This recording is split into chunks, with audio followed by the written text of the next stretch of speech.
General Motors, a company that for over a century has defined the American automobile, suddenly drops a bombshell that shakes the very foundation of the industry. Mary Barra, the CEO who's been steering GM into the future, just made an announcement that left both Wall Street and Main Street stunned. In 2026, GM is killing off 3 of its long-standing gasoline-powered cars permanently. That's right, 3 models gone, erased from the lineup, as the company takes a giant leap toward an all-electric future. But here's the twist: Barra isn't just hinting at a gradual transition. This isn't some vague promise about 2035 or beyond. No, this is a decisive, aggressive move happening in just 2 years. The move signals not just the end of certain vehicles, but the beginning of a complete shift in strategy. One that could either catapult GM to the front of the EV race or bury them under the weight of their own ambition. And the real question hanging in the air right now is, which 3 gas cars are being cut, and why did Barra choose these ones? Because the implications go far beyond the dealership floor. They ripple into the entire US auto market, from the factory floor to the oil industry itself. And if GM is bold enough to do this, how long before Ford, Stellantis, or even Toyota are forced to follow? And here's where the shock really sets in, because the 3 gas cars GM, the Axing, aren't just random, low-volume models quietly collecting dust in dealer lots. No, Mary Barra went straight for vehicles that carry serious name recognition and decades of brand loyalty. First on the chopping block is the Chevrolet Malibu, a sedan that's been in GM's stable since the 1960s. For years, it stood as one of the last survivors of the American family car era, a staple on rental fleets, driveways, and highways. But by 2026, GM says it's got no successor, no hybrid version, nothing. The message is clear: GM doesn't see a future for the traditional gas sedan. Second, the axe falls on the Chevy Camaro, the muscle car legend that once defined American performance. For enthusiasts, this one cuts the deepest. The Camaro has been locked in an iconic rivalry with the Ford Mustang and Dodge Challenger for decades, and now GM is saying enough. By eliminating it, Barra isn't just retiring a car. She's signaling that GM is walking away from a cornerstone of American car culture. Unless an all-electric resurrection is secretly in the works. And third, the one that caught dealers completely off guard: the Buick Encore GX, one of GM's most affordable entry-level crossovers. On paper, this seems like a strange move. Compact SUVs are among the hottest segments in the US, so why kill it? But GM's logic is ruthless. The Encore GX overlaps too closely with upcoming electric crossovers in size and price. Rather than competing with itself, GM is pulling the plug and forcing its customer base to make the EV leap. Now pause for a moment and think about this. Barra didn't just choose 3 random gas cars, she eliminated a mainstream sedan, an iconic sports car, and a budget-friendly SUV that covers 3 completely different beer demographics, 3 segments of the market, and 3 levels of loyalty. It's a signal that this isn't just a test or a cautious step forward. This is GM ripping off the Band-Aid and forcing every type of customer: families, enthusiasts, and first-time buyers toward an all-electric future. But here's the bigger question: is this strategic genius or a massive gamble that could backfire? Because while GM is betting big on EV demand, the US market is still deeply divided. Gasoline remains cheap in many states, charging infrastructure is lagging in rural areas, and not every beer is ready or willing to go electric. Which means this announcement isn't just about cars. It's about whether GM can reshape consumer behavior itself.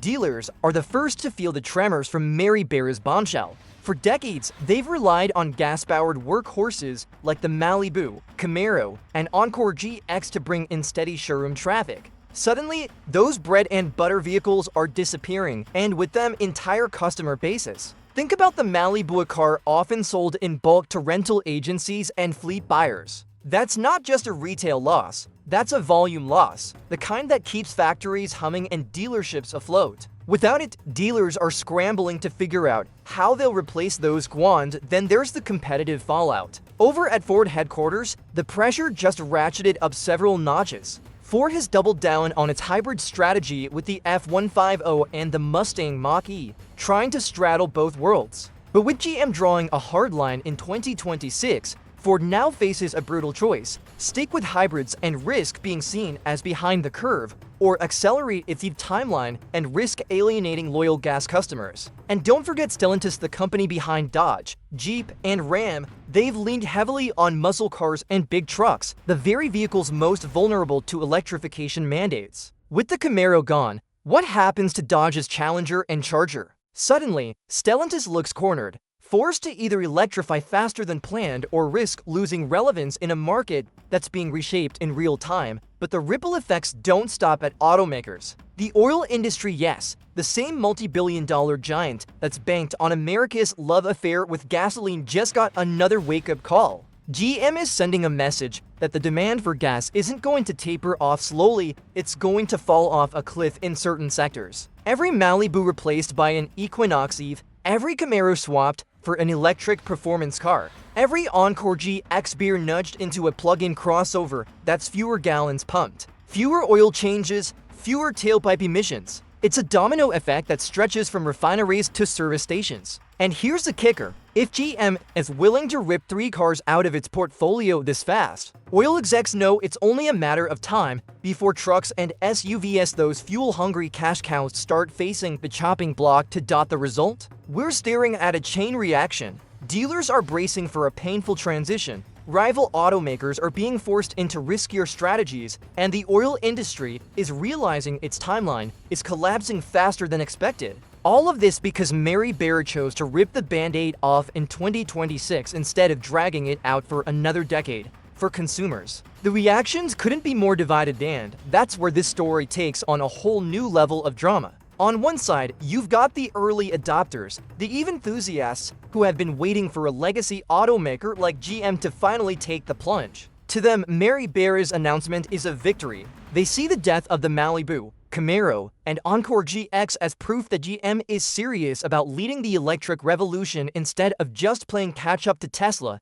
BYD, and Rivian. These buyers are already lining up online, saying they'll happily trade in their gas keys for a plug and a charging port, praising GM for having the guts to move faster than anyone expected. But on the other side, the backlash is real and it's loud. Camaro fans in particular feel betrayed. To them, this isn't just about losing a car. It's about losing an entire culture, a lifestyle built on V8 rumbles, drag strips, and Saturday morning meetups in parking lots across America. Enthusiast forums are already erupting with frustration, some even swearing off GM entirely. Families who relied on the Malibu as an affordable, dependable sedan are also scratching their heads, wondering why GM would walk away from a segment that still sells tens of thousands of units a year. And budget-conscious buyers who turn to the Encore GX as an entry-level SUV now see their options shrinking. With an EV alternative that could cost thousands more even with tax credits.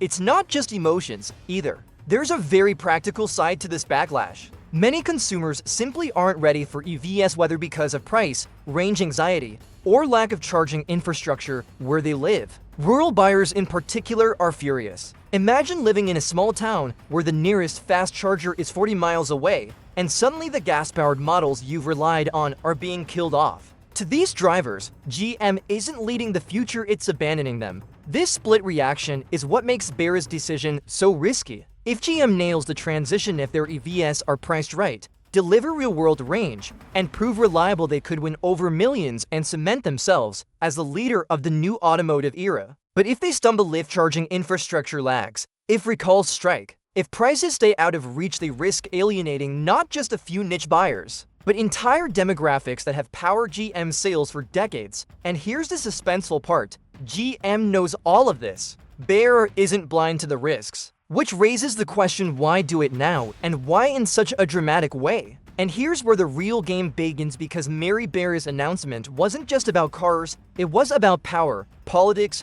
and survival in a cutthroat industry. On the surface, GM looks like it's simply making a bold bet on the future. But behind the curtain, 3 powerful forces are pushing this decision: government mandates, Wall Street pressure, and GM's long-term survival plan.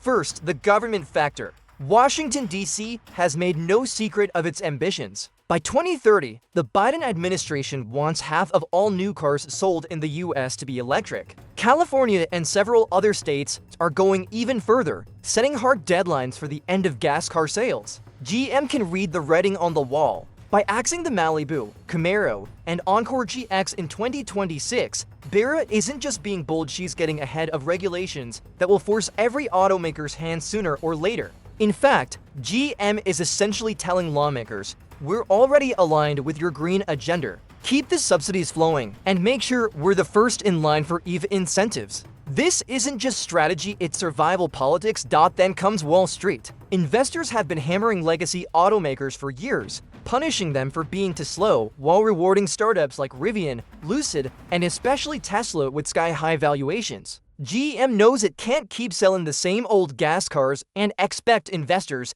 to take them seriously as a growth company. Killing off 3 gasoline models is a flashy move designed to grab headlines, signal we're all in, and reassure Wall Street that GM isn't just playing catch-up, it's setting the pace. Barra's bombshell is as much a message to traders and hedge funds as it is to car buyers. GM isn't your grandfather's automaker anymore. We're betting the company's future on EVs, and you'd better pay attention. And then there's the most important layer of all GM's survival plan. Look at the vehicles Barra targeted: a sedan that's declining in relevance, a muscle car that's iconic but low volume, and a small SUV that overlaps with future EVs. By axing them, GM is consolidating resources. Factories, supply chains, and R&D money can be redirected into Ultium batteries, EV platforms, and autonomous technology. Barra is effectively trimming the fat now, so GM can lean into the future without spreading itself too thin. It's cold, it's calculated, and it's brutally efficient.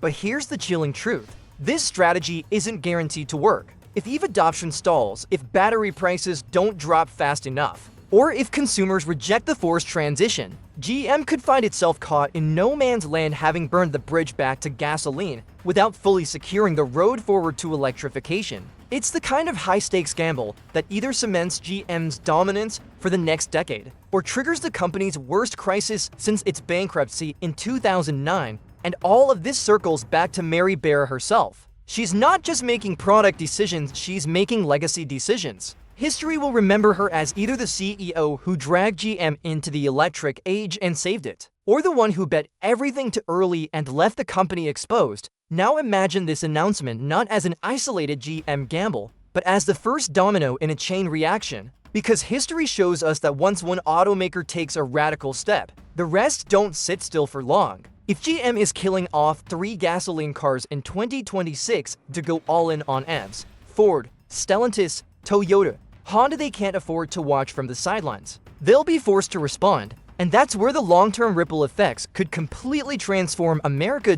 Think about the streets themselves. For over a century, the soundtrack of America has been the growl of a V8, the hum of a 4-cylinder, the roar of muscle cars echoing down suburban streets. Now fast forward to a decade after GM's bombshell. Silence. Entire neighborhoods filled with EVs that glide without a sound. Gas stations, once gathering places for road trippers and truckers, gradually replaced by high-speed charging hubs. Auto repair shops that made their living on oil changes, spark plugs, and mufflers closing down because EVs don't need those services. The very culture around the car begins to shift. The identity of performance itself changes too. The Camaro, Challenger, and Mustang defined what it meant to be an American car enthusiast: raw power, visceral noise, manual shifting. But in an all-EV world, performance means instant torque, blistering acceleration, and software-driven tuning. Car meets that once buzzed with the smell of gasoline and burnt rubber now become showcases for range stats,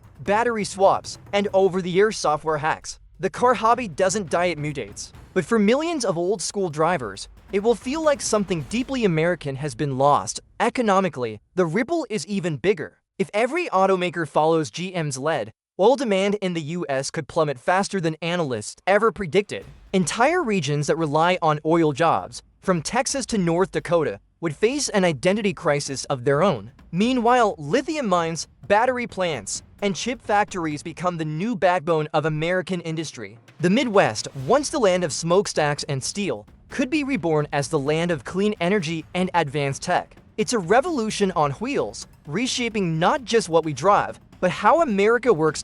And then there's the cultural psyche. Cars in America have always been more than machines. They're symbols of freedom, rebellion, even identity. The Malibu was the family hauler, the Camaro was the outlaw, the Encore GX was the first rung on the ladder of upward mobility. If all of these identities get rewritten under an EV-only future, what happens to the American dream tied to cars? Does it evolve into something cleaner, faster, and smarter? Or does it lose some of the grit and soul that made American car culture so unique in the first place? What's clear is that GM's 2026 decision hasn't just killed 3 gas cars, it might be the spark that redefines an entire nation's relationship with the automobile. The question now is whether Americans are ready to let go of the past, or whether they'll resist dragging the industry into a long, bitter tug-of-war over what the future of driving should look like, because when you zoom back in from that sweeping vision of the future, it all comes full circle to a single press conference, a single CEO, and a single decision. Mary Barra standing on stage, calmly delivering words that would send shockwaves across the automotive world. Killing off 3 gasoline cars in 2026 might sound like just another corporate announcement, but in reality, it was the spark. The first domino tipped. And as it falls, every other player in the industry, every customer in the showroom, every policymaker in Washington is being pulled into the chain reaction already. Analysts are calling this a point of no return moment. Once GM takes this step, the market psychology shifts. Suddenly, investors start asking Ford, "Where's your cutoff plan?" Dealers start pressuring Stellantis for answers. Consumers start wondering if buying a new gas car in 2026 is a risk, like buying a flip phone just as the iPhone launched. It creates a perception that gas cars aren't just declining, they're doomed. And perception in the auto industry is everything. Once buyers think the end is near, the end comes faster than anyone expects, and this is where the tension really builds. What happens next? Will GM's competitors scramble to match Barra's boldness, or will they dig in and double down on gasoline,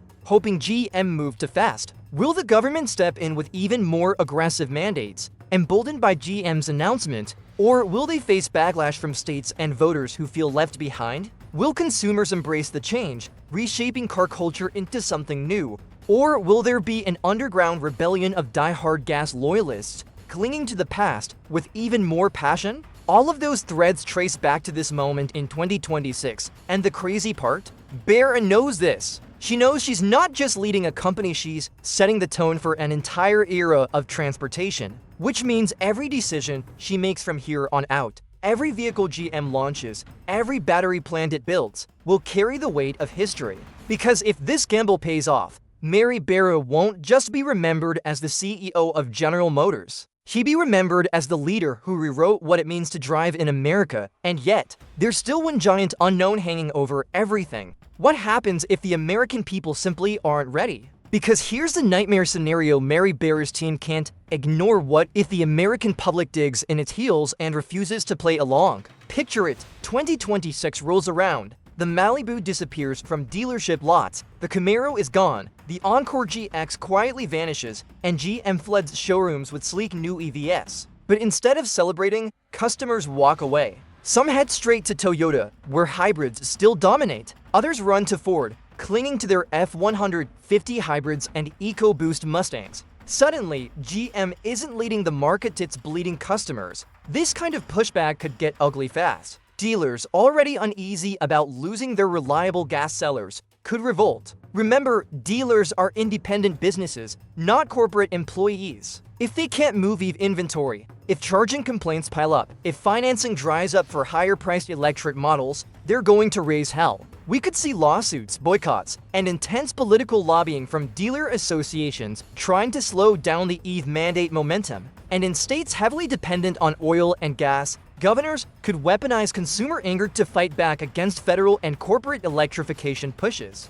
And it's not just about politics, it's about culture. Imagine Camaro clubs hosting farewell cruises, not as celebrations, but as protests against GM's abandonment of muscle car heritage. Imagine rural communities rallying against the closure of gas-focused dealerships and repair shops. Imagine the rise of a black market economy where aftermarket tuners keep old gas cars alive longer than anyone predicted, fueled by resentment toward the E-first agenda. GM could find itself not just battling Tesla, BYD, and Rivian in the marketplace, but fighting its own legacy customers for the right to define the future. But here's the catch, and it's why Barra's move is both so dangerous and so fascinating. Sometimes forcing the public's hand works. When Apple killed the headphone jack, the world screamed, and then adapted. When Tesla built an empire without a single V8 rumble, millions bought in anyway. If GM can weather the initial storm, the backlash could eventually fade, and the new normal silent, electric,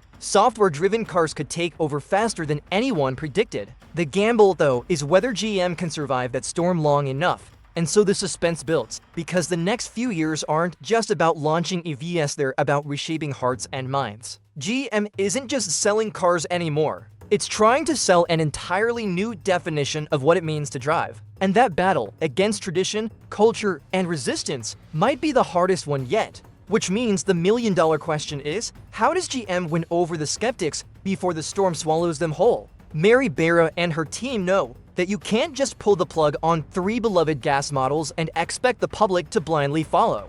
Winning hearts and wallets will take more than slick marketing campaigns. It will require a strategy that touches every corner of the buying experience. First, pricing. This is where GM knows the battle could be won or lost. Right now, EVs are still seen as expensive toys for the upper middle class. But if GM can deliver electric replacements for the Malibu or the Encore GX at true mass market prices, think $25,000 to $30,000 before incentives suddenly, EVs stop being aspirational and start being practical. Barra has already hinted that GM is chasing this goal with its Ultium platform, and if they pull it off, it could neutralize one of the biggest arguments against electrification: affordability. Second, infrastructure. Consumers don't just buy cars, they buy convenience. If charging is slow, unreliable, or inaccessible, even the most impressive EV won't sell. That's why GM has quietly been striking deals to expand charging networks, even agreeing to adopt Tesla's NACS charging standard.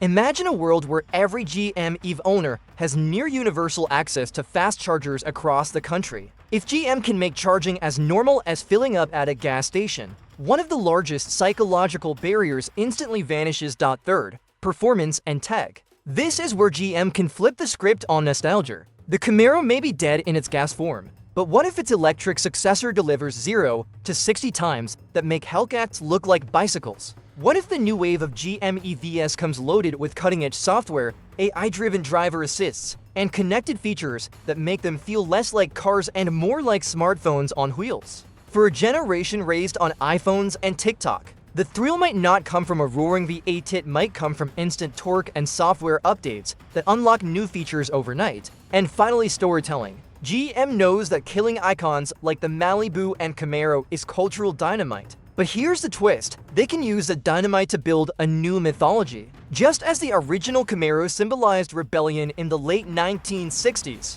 its electric rebirth could symbolize reinvention in the 2020s. GM can't run from the backlash, they have to own it, lean into it, and tell a bigger story about evolution, progress, and American ingenuity. If they pull this off, they won't just sell cars. They'll sell the idea that owning a GM EV is being part of history in the making. But here's the catch, and it's why the tension refuses to let up. Even if GM nails the pricing, the infrastructure, the performance, and the storytelling, there's still one thing they can't control: timing. If the American market isn't ready in 2026, all the strategy in the world might not matter. And that's the razor's edge Mary Barra is walking right now, betting her company's future, her legacy, and perhaps the fate of the American auto industry on the idea that the country will take the leap with her. And the question that still hangs in the air is this: what if she's wrong? Because if Mary Barra is wrong, if the timing is off, if the market drags its feet, if consumers cling harder to gasoline than GM ever expected, the consequences could be catastrophic. We're not just talking about disappointing sales numbers. We're talking about the possibility of GM spiraling into its biggest identity crisis since the 2009 bankruptcy.